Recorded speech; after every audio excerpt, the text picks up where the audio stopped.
Now, Pakistan has positioned itself as a mediator for peace in the US-Iran war, but behind the curtains of global diplomacy, Islamabad is now facing accusations of human rights violations, lack of representation, and also a long-drawn economic crisis that somehow never seems to end for Pakistan.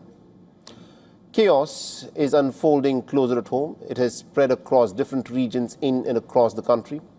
Now, Pakistan's biggest province, Balochistan, along with the occupied part of Jammu and Kashmir, are both witnessing some pretty fierce rise of anti-establishment movements.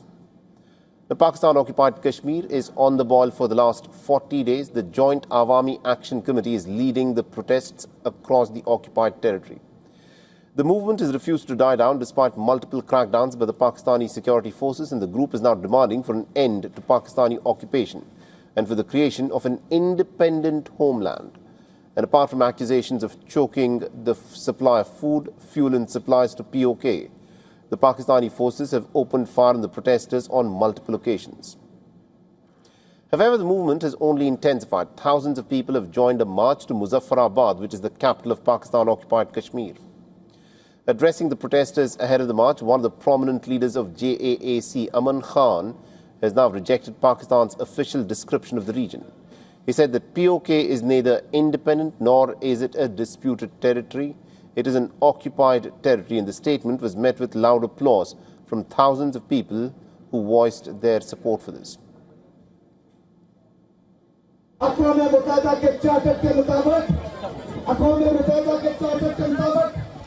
ये इस पर क़यादतें मौजूद हैं और उन क़यादतों की मौजूदगी में ये एक डिस्प्यूटेड टेरिटरी है, ये एक मुतनाज़ा इलाका है, लेकिन ये मुतनाज़ा नहीं है, ये मकबूजा इलाका है, ये मकबूजा इलाका, इस पर कब्जा है, इस पर जबरी कब्जा है, ये एक मुतनाज़ा इलाका है। Now, the southwestern flank human rights groups are raising concerns about Pakistan's atrocities in Balochistan. Amnesty International has accused Pakistan of using administrative detention to silence activists, journalists. The organization has also urged the Pakistani authorities to release leaders of the Pashtun Tahaffuz movement who were arrested. A conference against the sentencing of Baloch leader Mahrang Baloch. Discontent against Islamabad is mounting despite the massive deployment of the Pakistani forces. Anger against Pakistan's administration is showing no signs of dying down.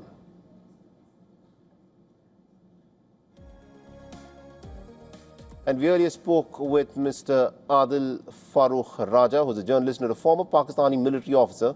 Listen to what he had to say. Well, these are statistics. Primarily the money coming from IMF and donors, foreign donors, are going for debt servicing, firstly.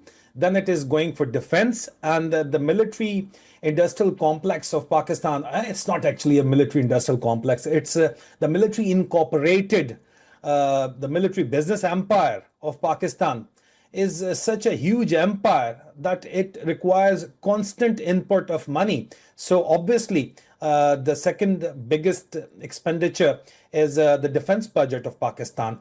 And then there is merely anything left to be allocated, resources left to be allocated to the people of Pakistan. I'll just give you a very, widely quoted example. The natural gas which is, people in Punjab or even rest of the country, they use. It is extracted from Balochistan, but people of Balochistan are not provided with that basic necessity. And we call it comes from the area of Sui of Pakistan. So natural gas is called Sui gas in Pakistan, but Sui gas is not available to the people of Sui. So the resource allocation problem is going on for a number of decades. And now the problem has erupted because Pakistani are not getting any investments directly either from the US or China. And traditionally, the Pakistani military establishment banked upon, profiting from the superpower rivalry. And the present bet is from capitalizing on the China and the US rivalry. But the problem is that both China and the US understand this game now, and they are not willing to bet on the Pakistani regime. So the Pakistani military regime has to either choose the US camp or the Chinese camp. That is where the larger context of this conflict is heading towards. For all the latest news, download the WION app and subscribe to our YouTube channel.